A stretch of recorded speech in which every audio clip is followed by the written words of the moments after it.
ಎಲ್ರಿಗೂ ನಮಸ್ಕಾರ ಪ್ರಿಯ ವೀಕ್ಷಕರೇ, ನಾನ್ ನಿಮ್ಮ ಕೃಪಾ. ಇವತ್ತಿನ ವಿಷಯ ಏನಂತಂದ್ರೆ, ಎಷ್ಟೋ ಬಾರಿ ನಮಗೆ ಕೊಟ್ಟಂತ ಹಣ ಬರದೇ ಇಲ್ಲ. ಒಂದು ಎರಡನೇದಾಗಿ ನಮಗೆ ತುಂಬಾ ಸಾಲಗಳಾಗಿರುತ್ತೆ.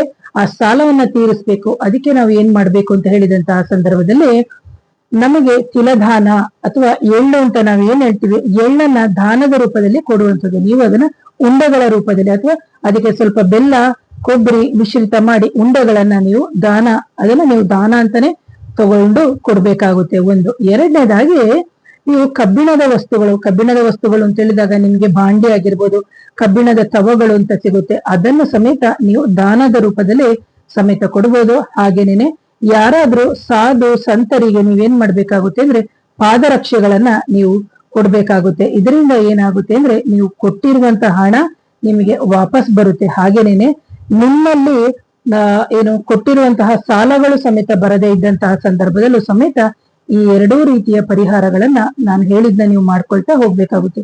ಯಾವಾಗ ಮಾಡ್ಬೇಕು ಅಂತಂದ್ರೆ ಪ್ರತಿ ಶನಿವಾರದಂದು.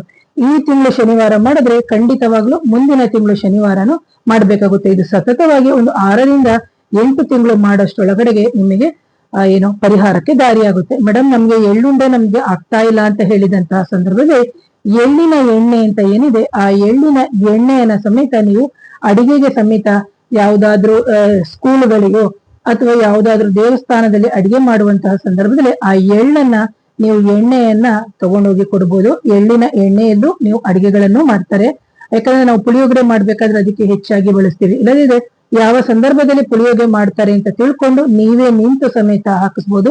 ಇಲ್ಲದಿದ್ರೆ ದೀಪಗಳಿಗೆ ಸಮೇತ ನೀವು ಆ ಎಳ್ಳೆಣ್ಣೆಯನ್ನ ದಾನವಾಗಿ ಕೊಡೋದ್ರಿಂದ ಖಂಡಿತವಾಗ್ಲೂ ನಿಮ್ಮ ಕೊಟ್ಟ ಹಣ ಅಥವಾ ನಿಮಗೆ ಸಾಲದ ರೂಪದಲ್ಲಿ ಇನ್ನೊಬ್ರು ಕೊಡ್ಬೇಕು ಅಥವಾ ನೀವು ಕೊಡೋದು, ಈ ತರ ಎಲ್ಲ